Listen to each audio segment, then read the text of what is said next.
Bonjour à toutes et à tous. Et oui, me revoilà. Une petite vidéo.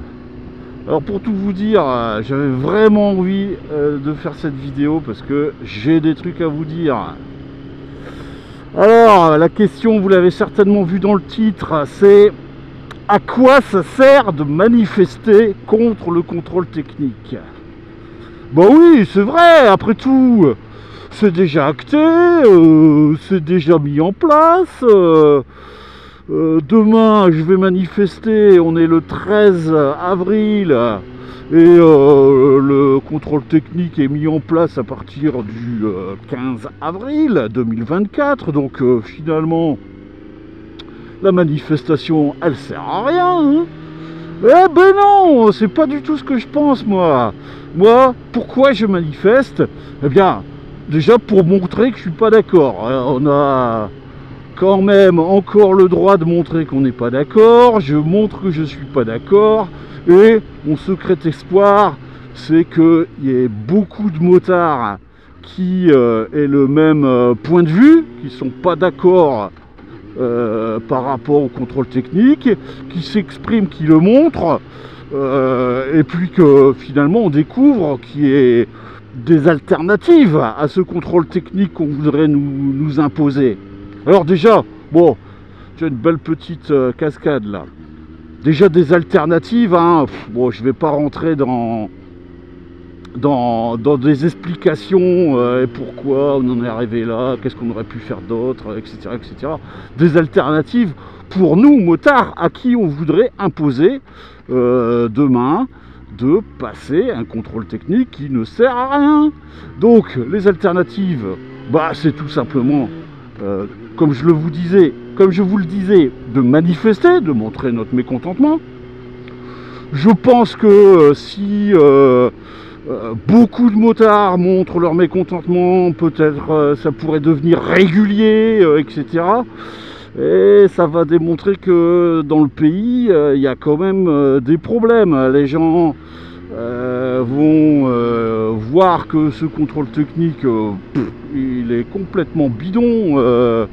Il va rien protéger du tout. C'est pas pour notre sécurité. Ça n'empêchera pas d'avoir des motos bruyantes. Enfin, vraiment, il ne sert à rien.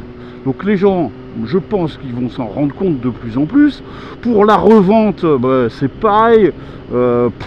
Des petits papiers bidons qui sont valables 6 mois ou je sais pas combien de temps, bah moi je fais pas confiance à ça, hein, quand j'achète un véhicule. Et puis en plus, ça va diluer les responsabilités, etc., etc. En plus de ça, eh ben, que dire? Ah oui, moi j'ai pas envie de faire de cadeaux au centre de contrôle technique qui vont se mettre à essayer de me piquer mon argent, hein. Et puis en plus, ça dit en passant, au départ ça devait être dans les 50 euros. Là on entend plus entre 70 et 100 euros. Ouais.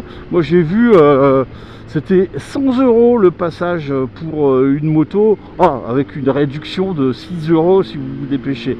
Non mais franchement, c'est pas que je suis à 100 euros près, mais 100 euros pour un truc qui sert à rien, non, je suis pas d'accord. Je suis pas d'accord. Alors, ensuite, je me dis, les motards, ils vont se renseigner, ils vont découvrir que bah il y a des solutions. Il y a par exemple, on a aussi souvent, quand on est motard, une voiture.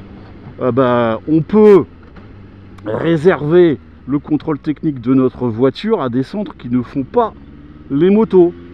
Moi j'ai découvert que par exemple près de chez moi, le centre dans lequel j'avais mes habitudes, alors que le mec m'avait promis non, nous on fera pas le contrôle technique des motos, ça sert à rien et tout. Bah, finalement, quand il a vu que c'était un petit business qui pouvait être juteux pour lui, je pense, il va s'y mettre. Bah mon gars, tant pis, hein, moi je l'ai appelé, hein, je lui ai dit tu vas le faire ou tu vas pas le faire? Il m'a dit si, oh, oui, je vais vous faire les motos bien sûr. Je dis écoute, je suis pas d'accord, hein, moi j'ai trouvé quelqu'un qui fait pas les motos, et puis en plus j'en ai trouvé un, juste à côté de chez moi. Le mec, quand je regarde sur la carte, c'est le contrôle technique le plus près de chez moi, et j'avais pas pensé à aller chez lui, parce que bon, c'est un endroit que par lequel je vais pas souvent. Mais bref, si les motards montrent un peu leur mécontentement, en plus, on n'est pas obligé de se précipiter pour aller le faire, hein, le contrôle technique. Hein. Il y a des échéances, hein, et moi je vous dis, hein, ce sera le plus tard possible, ce contrôle technique. Je ne dis pas que je le ferai jamais. Hein, par exemple, je me doute bien que si je dois vendre ma moto, peut-être que je devrais faire un contrôle technique. Si je me rends compte que je me fais pruner souvent et puis que j'ai trop de soucis, je serais bien obligé d'y passer. Hein. Mais franchement, mon intention, c'est de ne pas le faire. Hein. Donc, par exemple, merci mon gars. Par exemple, je vais pousser les délais, moi. Hein, et puis, quand je serai hors délai, peut-être que je prendrai des rendez-vous. Hein. Comme ça, si je me fais arrêter, je pourrais présenter à la maréchaussée ma bonne volonté, on va dire. Bon, après, le rendez-vous, hein, vous savez qu'on les prend longtemps à l'avance, hein, on peut les oublier, on peut avoir d'autres impératifs, et puis voilà. Hein. Donc, prendre des rendez-vous régulièrement, je peux faire ça aussi. Bref, il existe plein de choses possibles. Hein, puis après, je me dis, les centres qui auront des soucis, parce que peut-être finalement moins de clients, parce que les motards n'amènent plus leur voiture.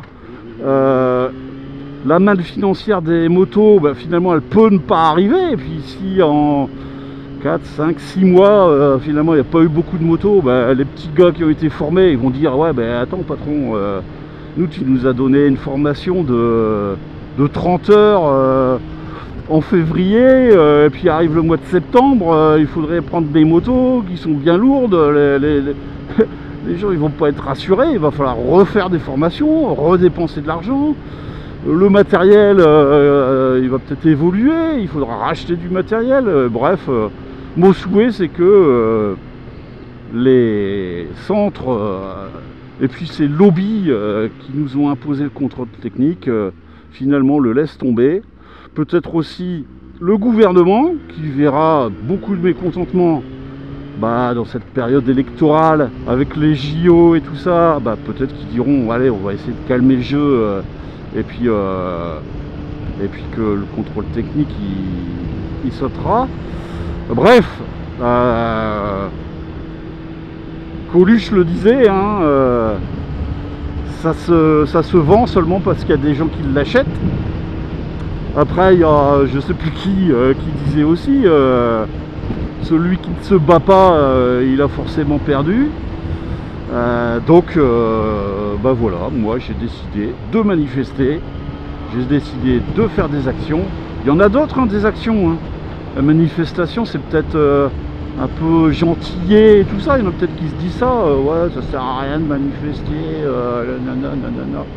Ouais, il y a des actions un peu plus virulentes. Hein. Bon, forcément, quand ça devient virulent, c'est peut-être répréhensible et tout ça. Après, chacun prend ses responsabilités. Hein, chacun prend ses responsabilités. On verra tout ça. En tout cas, si vous avez été manifesté, dites-le dans le commentaire. Si vous avez un point de vue différent du mien, dites-le aussi. Et puis, pour demain, je vous souhaite une bonne manif. Et de toute façon, je vous souhaite un gros V et de bonne route au pluriel.